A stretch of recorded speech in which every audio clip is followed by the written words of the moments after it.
કોંગ્રેસના નેતા સીજે ચાવડાએ નિવેદન આપ્યું છે, ગુજરાતની હું જ લોકસભા લડવાનો છું. સીજે ચાવડા ઉમેદવાર બદલાવાના નથી. તેમણે કહ્યું છે કે અમિત શાહ સામે હું જ લડવાનો છું. આજે વિધિવત રીતે મારું નામ જાહેર થશે.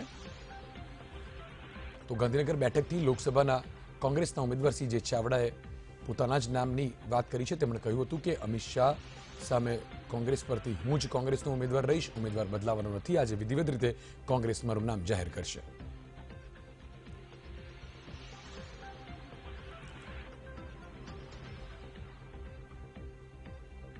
તો આજે વિધિવત રીતે નામ જાહેર કરવા માટે સીજે ચાવડાએ વાત કરી છે. સીજે ચાવડાએ કહ્યું છે કે ગાંધીનગર લોકસભા બેઠક પરથી કોંગ્રેસનો ઉમેદવાર હું જઈશ. 4 એપ્રિલે ફોર્મ ભરવા જઈશ. આ પ્રમાણે સીજે ચાવડાએ વાત કરી છે. તો ગાંધીનગર બેઠક પરથી હાલ ભારતીય જનતા પાર્ટીએ અમિત શાહનું નામ જાહેર કર્યું છે. ત્યારે તેમણે કહ્યું હતું કે અમિત શાહ સામે મારું જ નામ રહેશે. કોંગ્રેસ આજે વિધિવત રીતે મારું નામ જાહેર કરશે. તો સીજે ચાવડા કોંગ્રેસના ઉમેદવાર હોવાની વાત તેમણે કરી છે. તેમણે કહ્યું હતું કે કોંગ્રેસ હવે ઉમેદવાર નહીં બદલે.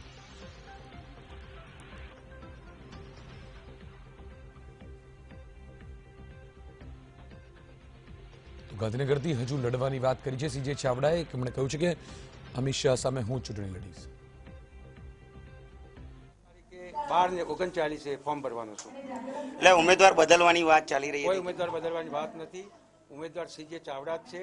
અમિતભાઈ શાહની સામે જ લડવાના છે અને આજે એની જાહેરાત પણ થઈ જશે. હું 4મી તારીખે 12 ને 39 ફોર્મ ભરવાનું છું. એટલે ઉમેદવાર બદલવાની વાત ચાલી રહી છે. કોઈ ઉમેદવાર બદલવાની વાત નથી. ઉમેદવાર સીજે ચાવડા જ છે. અમિતભાઈ શાહની સામે જ લડવાના છે અને આજે એની જાહેરાત પણ થઈ જશે.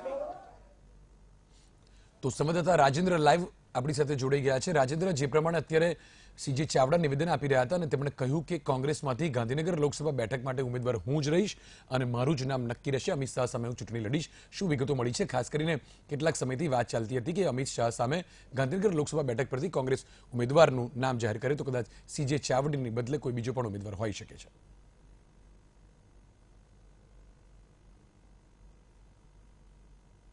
ભારતીય જનતા પાર્ટીએ ગુજરાતની 26 જે લોકસભા સીટો છે એમાં સૌ પ્રથમ ગાંધીનગર જે લોકસભા સીટ છે એના ઉમેદવાર અમિત શાહને જાહેર કર્યા હતા. ત્યારબાદ ગઈકાલે અમિત શાહે મોટી શક્તિ પ્રદર્શન કરી અને પોતાનું ફોર્મ ભર્યું હતું. હવે આજે કોંગ્રેસના જે ધારાસભ્ય છે અને કોંગ્રેસના દિગ્ગજ નેતા પણ કહેવામાં આવે છે એવા સીજે ચાવડાએ એક નિવેદન કર્યું છે કે ગાંધીનગર લોકસભા સીટ ઉપરથી કોંગ્રેસ તરફથી હું લડવાનો છું. 4 તારીખે 12:39 વિજય મુહૂર્તમાં હું ફોર્મ ભરવાનો છું અને બીજી પણ એમણે એ વાત કરી હતી કે જે કોંગ્રેસ અત્યારે જે સક્ષમ ઉમેદવારની શોધ કરી રહી છે ગાંધીનગર લોકસભા સીટ પર, તો એમણે ના પાડી હતી કે ગાંધીનગર લોકસભા સીટ ઉપર હું જ લડવાનો છું, બીજો કોઈ ઉમેદવાર નથી ઉતારવાનો અને આજે વિધિવત રીતે મારા નામની જાહેરાત થશે. એટલે કે સીજે ચાવડાએ અમિત શાહની સામે લડવાની પૂર્વ તૈયારી કરી દીધી છે. અત્યારે એમનું જે રીતનું નિવેદન સામે આવી રહ્યું છે એના પરથી લાગે છે કે એમનો આત્મવિશ્વાસ એ કહી રહ્યો છે કે તેઓ અમિત શાહ સામે ટક્કર આપશે અને લડશે. એટલે મહત્વની વાત છે કે હજી કોંગ્રેસના 17થી વધુ જે ઉમેદવારો જાહેર કરવાના બાકી છે.